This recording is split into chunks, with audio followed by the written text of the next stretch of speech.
Gorakhpur news में आप सभी का स्वागत है। दिन भर की खबरों के साथ मैं हूं फरीद अहमद।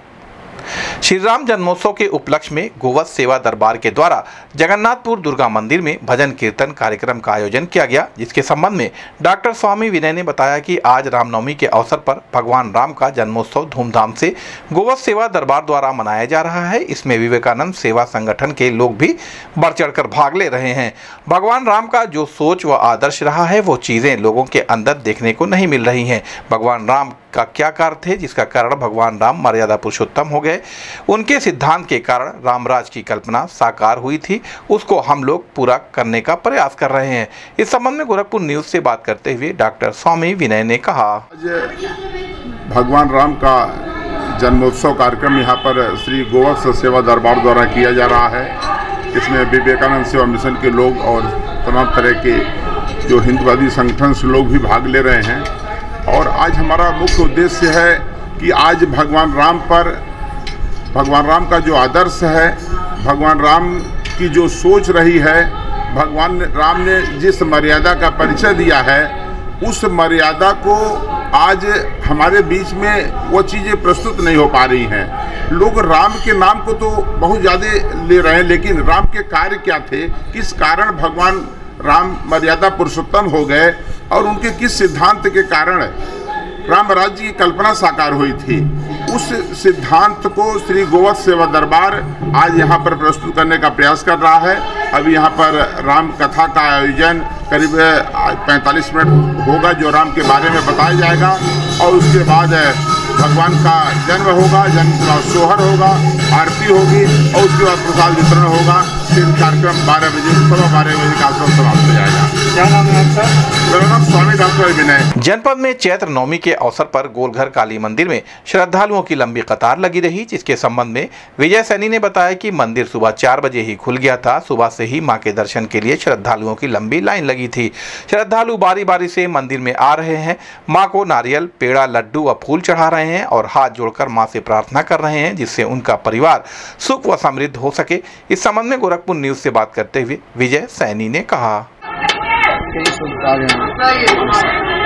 बताइए आज का विशेष महत्व होता है दर्शन का। कितना पुराना मंदिर है ये?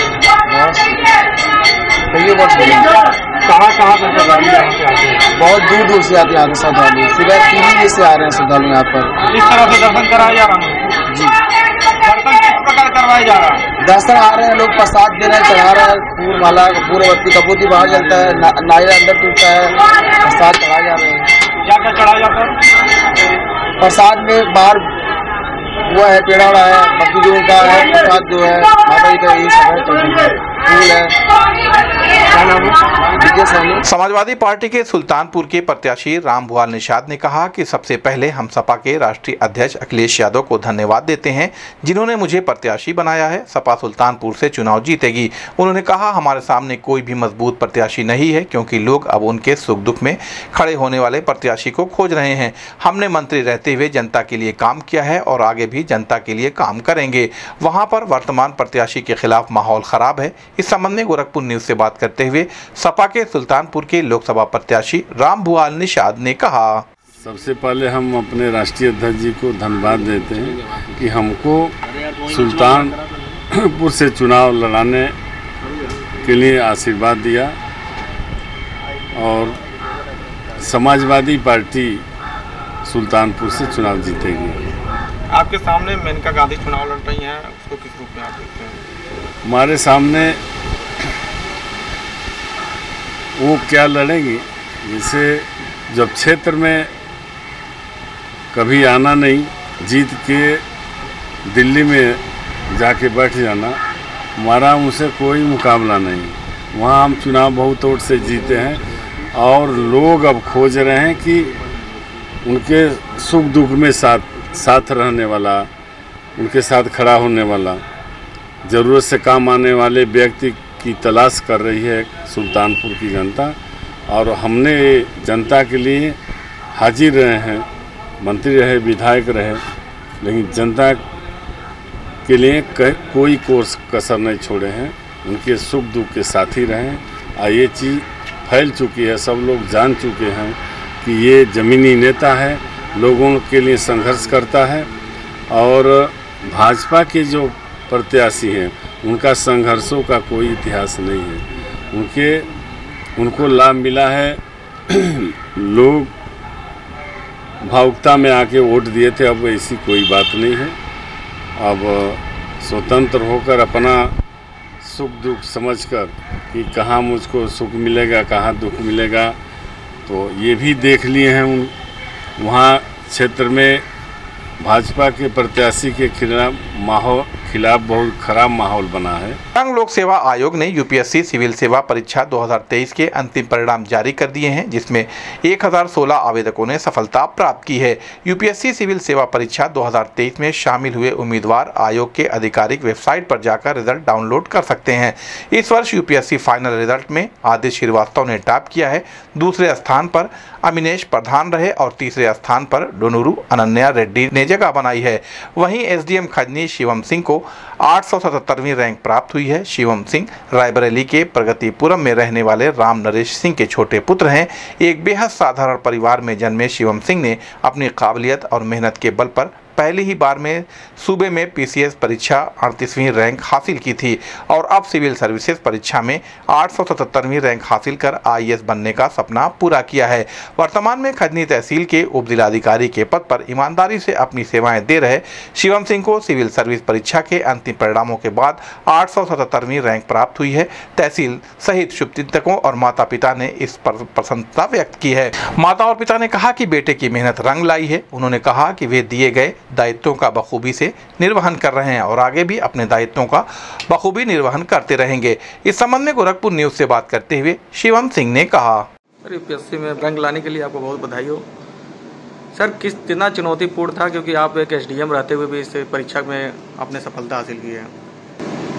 एग्ज़ाम का जैसे 3 स्टेज होता है, हर स्टेज में अलग चुनौतियाँ होती हैं। जैसे अगर मैं स्पेशली अगर मेंस की बात करूँ तो उसमें आपको काफ़ी समय देना पड़ता है आंसर राइटिंग के लिए।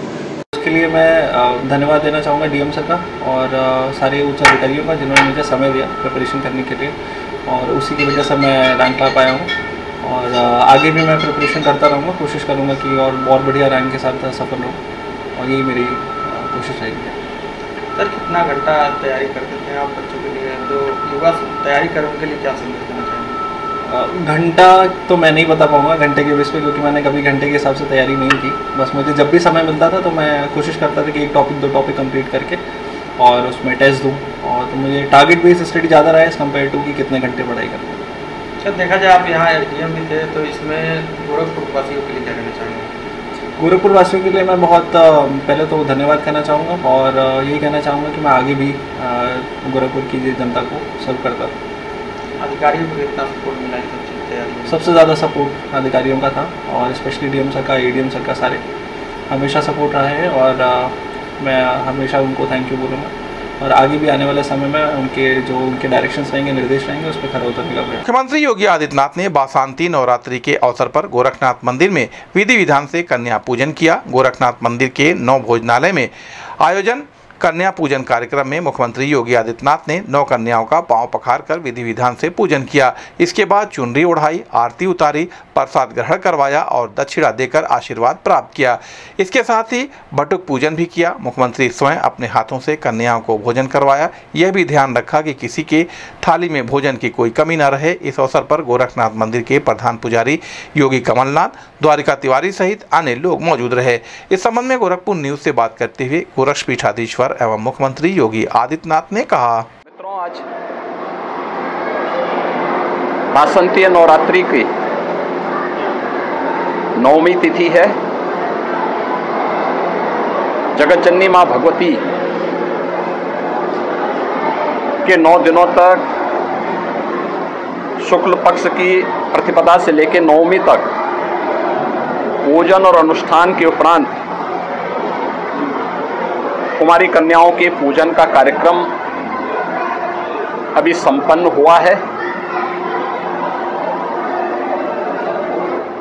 जगतजननी मां भगवती की 9वीं की तिथि सभी प्रकार के सिद्धियों को प्रदान करने वाली है।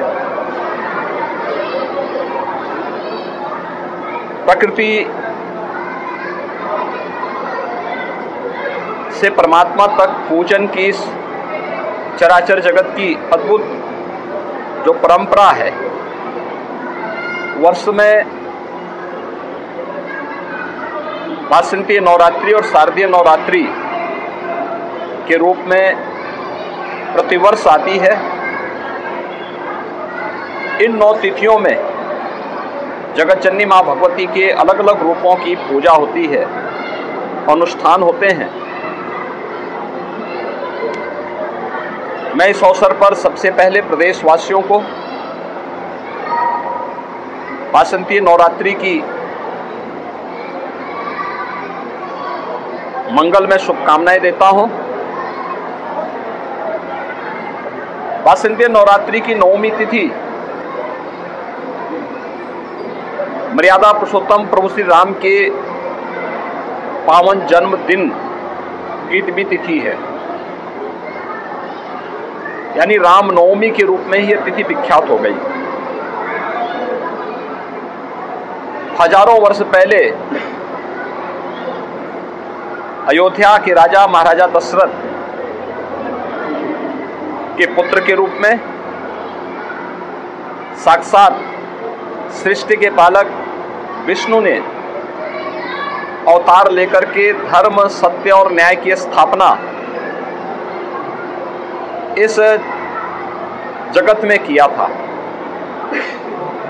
स्वाभाविक रूप से इस बार की 9वीं अत्यंत महत्वपूर्ण तिथि है। अयोध्या धाम में हर्षोल्लास है, उमंग है। लगभग 500 वर्षों के उपरांत मर्यादा पुरुषोत्तम प्रभु श्री राम की पावन जन्मभूमि पर उनके पावन जन्मोत्सव का कार्यक्रम उत्साह और उमंग के साथ आयोजित हो पा रहा है।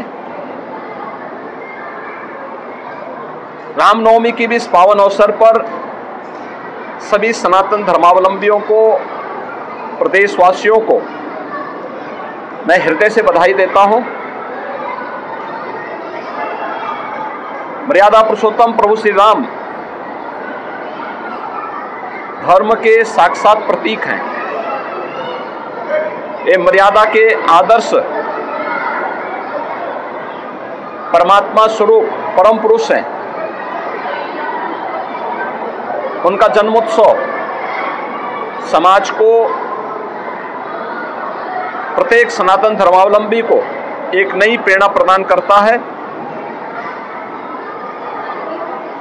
जीवन के प्रत्येक क्षेत्र में जो आदर्श प्रभु श्री राम ने स्थापित किए, वह आदर्श आज के युग में भी हजारों वर्षों के बाद भी उसी प्रकार के प्रासंगिक हैं जैसे त्रेता युग में उनकी प्रासंगिकता थी। जगत जननी मां भगवती की कृपा हम सब पर बनी रहे। मर्यादा पुरुषोत्तम प्रभु श्री राम के उन उच्च आदर्शों से प्रेरणा प्राप्त करके हम सब समाज की सेवा में अपने आप को संलग्न कर सकें और हर व्यक्ति के लिए, हर वर्ग और वर्ण से जुड़े हुए व्यक्ति के लिए मर्यादा पुरुषोत्तम प्रभु श्री राम ने जो आदर्श प्रस्तुत किए उसका अनुसरण करते हुए हम देश और समाज के लिए अपने कर्तव्यों का ईमानदारी पूर्वक निर्वहन कर सकें, यह इन आराध्य देवों के प्रति हम सब की श्रद्धा का प्रतीक होगा। मैं इस अवसर पर एक बार फिर से पूरे प्रदेशवासियों को रामनवमी की हृदय से बधाई देता हूँ। प्रभु श्री राम उनके व्यक्तिगत, पारिवारिक और सामाजिक जीवन में उत्साह और उमंग का संचार करें, इस कामना के साथ मेरी मंगलमय शुभकामनाएं पूरे प्रदेशवासियों के प्रति।